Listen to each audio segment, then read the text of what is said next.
Irmãos, hoje eu quero compartilhar uma palavra com você, que é uma palavra muito forte. Eu tenho certeza que Deus vai falar poderosamente ao seu coração. Mas antes, não posso deixar de falar que nessa sexta-feira, dia 31, toda a última sexta-feira do mês, nós temos aqui um encontro Mulheres que Oram. E as mulheres vêm para cá para orar pela família, orar pelos filhos, orar pela saúde, orar pelas necessidades, ok? Eu não achei apropriado que as mulheres estivessem aqui orando e os homens não estivessem em casa assistindo o filme, né? Eu acho que os homens também precisam orar. Quantos concordam comigo? Amém? Até porque o homem é o sacerdote do lar. Então toda sexta-feira, última sexta-feira do mês, quando tiver o evento Mulheres que Oram, vai ter também homens que se posicionam em Deus, em oração. E nessa sexta-feira eu vou estar aqui aguardando. Venha se você for homem, ok? Sexta-feira, 20 horas, nós vamos orar. E vai ser muito interessante, por quê? Porque agora no final do mês nós vamos fazer o primeiro jejum dos pastores. Os pastores e obreiros vão jejuar dia 30, dia 31 e dia 1º. Não é? Quinta, sexta e sábado até meio-dia vai ser o nosso jejum, porque em fevereiro já voltamos às atividades normais. Eu vou estar aqui com eles, vou estar ministrando a palavra, e na sexta-feira eu já vou estar aqui de jejum o dia todos, compartilhando a palavra, compartilhando as coisas que Deus tem falado comigo. E à noite também eu quero participar dessa oração e compartilhar com os homens. Então quero convocar você, não é nenhum convite, é uma convocação. Convite, você diz, eu vou, eu não vou. Convocação, você tem que vir, né? É igual assim, você é o craque da seleção, né? Você está sendo convocado para estar aqui, para participar dessa noite conosco, homens que posicionam. Nós vamos ter a reunião das mulheres lá no Auditório Kids, e a reunião dos homens vai ser no estacionamento, tá bom? Amém? Glória a Deus, aleluia. Vamos lá, vamos à palavra do Senhor. Você que está conosco aqui presente, você que está online também nos assistindo. Hoje eu quero falar sobre um clamor de restituição. Amém? Está pronto para clamar hoje? Aleluia. Isaías 42, verso 22. Apenas um versículo, mas um versículo muito forte. Diz assim: mas este é um povo roubado e saqueado, todos estão enlaçados em cavernas e escondidos nas casas de prisão, são postos por presa e ninguém há que os livre por despojo, e ninguém diz restitui. O que a palavra de Deus está dizendo? Tem um povo que está sendo roubado, tem um povo que está sendo saqueado, tem um povo amedrontado, preso em cavernas, e eu quero fazer algo por eles, mas não tem ninguém que se levante e diga restitui. Até o primeiro momento que eu li esse livro, esse texto, não tinha ninguém para dizer restitui. Será que agora tem? Restitui, diga restitui. Diga restitui. Restitui. Restitui. Então ele disse: se alguém disser restitui, vai ter restituição. Se você abrir a sua boca nessa noite e declarar e começar a falar de restituição, irmãos, Deus vai fazer coisas poderosas, e esse será o ano de grandes testemunhos. Amém? Erga sua mão direita e diga: Pai, eu abro o meu coração para receber a tua palavra. Fala comigo em nome de Jesus. Amém? Diga para quem está do seu lado: você está no lugar certo, na hora certa, com as pessoas certas, e essa palavra é para você. Amém? Dê uma oferta de palmas ao Senhor. Aleluia, glória a Deus, glória a Deus. Era aproximadamente o ano de 715 antes de Cristo. O reino do norte, conhecido como Israel, cuja capital era Samaria, já não existia mais. O povo foi levado para cativeiro e lá se dispersou, acabou, não mais existiu. Restava ainda o reino do sul, que era chamado de Judá, cuja capital era Jerusalém. E o reino do sul estava sendo constantemente ameaçado. Havia um império muito forte nessa época, chamado Império Assírio, e esse império estava invadindo Jerusalém, saqueando os bens, tirando o patrimônio do povo, e as famílias estavam vivendo debaixo de grande opressão. Do ponto de vista espiritual, Judá vivia uma profunda decadência. Muitos reis anteriores a Josafá permitiam, viu o povo pecando e permitia.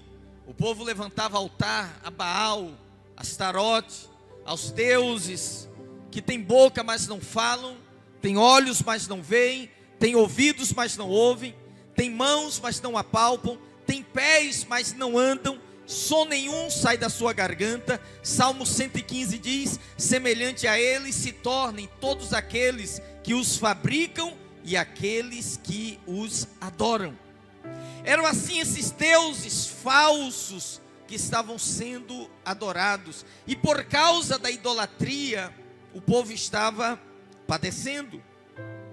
Além disso, o povo de Judá, a sociedade estava mergulhada em muitas injustiças sociais, exploração dos pobres, corrupção. A justiça estava torcida, o certo estava sendo tomado como errado e o errado como certo. Qualquer semelhança é mera coincidência. O povo vivia esse momento, e nesse cenário de decadência política, moral, espiritual, Deus diz: tem um povo que está sendo roubado, está sendo saqueado, está vivendo em prisão, está oprimido. E Ele diz: eles estão vivendo assim, porque no meio deles não há ninguém que se levante e clame dizendo: restitui. Como nos dias de Isaías, o Senhor está esperando que nos nossos dias alguém se levante e diga: restitui. Alguém tem que se levantar e dizer: restitui, para que algo comece a acontecer na sua vida, na sua casa e na sua família. E esse é o ano de nós falarmos de restituição, porque Deus nos deu uma palavra profética. Irmãos, eu acordo todo dia com um sentimento bom no meu coração, dizendo: algo bom da parte de Deus está para acontecer. Eu não sei quantas perdas você teve na vida, mas não é preciso ser profeta, nem filho de profeta, para saber que você já teve perdas. Eu quero dizer algo para você: esse ano Deus vai te restituir. Esse ano você vai celebrar. Esse ano você vai contar as suas maiores vitórias. Então Ele diz: tudo que temos que fazer, Deus quer restituir. E tudo que nós temos que fazer, gritar: restitui. Mas restitui o que, pastor? Eu poderia mencionar aqui uma lista de 10, 12 áreas que você precisa de restituição. Eu escolhi as principais, que eu acho que essas que eu escolhi vão englobar todas as demais. Primeira delas, diga assim: restitui saúde física. Aleluia. Quantos creem que Deus é o Deus da cura? Nosso Deus não é o Deus da doença. Nosso Deus não é Jeová que adoece, é Jeová Rafá, o Deus que cura, o Deus que dá saúde. Isaías 42 é um chamado do Senhor ao seu povo, para que ele clame por aquilo que ele já quer fazer. O texto é claro: Deus quer fazer, Ele só está esperando que alguém diga: restitui. Esse texto na Bíblia, a mensagem, que é uma linguagem assim mais clara, mais moderna, ela diz assim: olha, vocês olham muito, mas nada enxergam. Ouviram tudo, mas não prestaram atenção em nada. O povo aprendeu a conviver com o seu sofrimento sem clamar ao Senhor. O que estava acontecendo aqui? Você tem que entender o cenário histórico para fazer a relação com a nossa época e ver se essa palavra é para a sua vida. O povo estava acometido de doenças crônicas. O que é uma doença crônica? Doença crônica é aquela doença que ela é considerável incurável. Aquela doença que o médico falou para você e disse: olha, isso aí não tem jeito, você vai ter que conviver com essa enfermidade até o final da sua vida. Você vai ter que tomar a medicação pelo resto da sua vida. Você vai viver com essa dor. Nós temos aqui um paliativo, mas resolver não vai resolver. Muitas pessoas estavam vivendo assim. Agora você diz: pastor, mas a gente pode se opor à palavra do médico? Não, nós não somos contra a palavra do médico, nós não somos contra remédio. Eu acho que Deus não é contra remédio, Deus é contra a doença. Você não vai ver na Bíblia Deus olhando para ninguém, Jesus dizendo assim: você está muito saudável, vou colocar uma doença aí para você aprender umas lições. Não tem isso na Bíblia. Na Bíblia, Jesus encontrava o enfermo e ele era curado. Tocava o morto era ressuscitado. Amém? Ele estava sempre curando, não enfermando ninguém. Mas nós precisamos saber que acima da palavra do homem está a palavra de Deus. Irmãos, eu tenho 3 filhos. Natan, que é o meu primogênito, está aqui. Davi e Daniel. Eu casei com a Rê quando nós decidimos ter filhos. A gente queria ter muitos filhos. Ela queria ter 12, igual o Jacó. Verdade. Porque eu sou de uma família grande. Minha avó teve 16. Meu pai teve 6, caiu 10. Eu achei muito, eu falei: não, está muito pouco. E eu sempre gostei de casa cheia. Então nosso sonho era o quê? A casa cheia de menino. Menino correndo, menino gritando, um subindo no sofá, ou descendo, um embaixo da mesa. A gente queria assim uma vida com muita emoção. Aí ela engravidou, tivemos o Natan, nasceu o Natan. Natan significa presente. Aqui a gente tem outros Natan, do louvor também, Natan, que hoje está completando 18 anos, né? É quarta-feira, né? Quarta-feira. O juízo está subindo, que diz que o juízo do menino começa no dedão do pé. Sabia disso, né? Ele resolve tudo chutando. Depois vai para o joelho, ele fica todo ralado.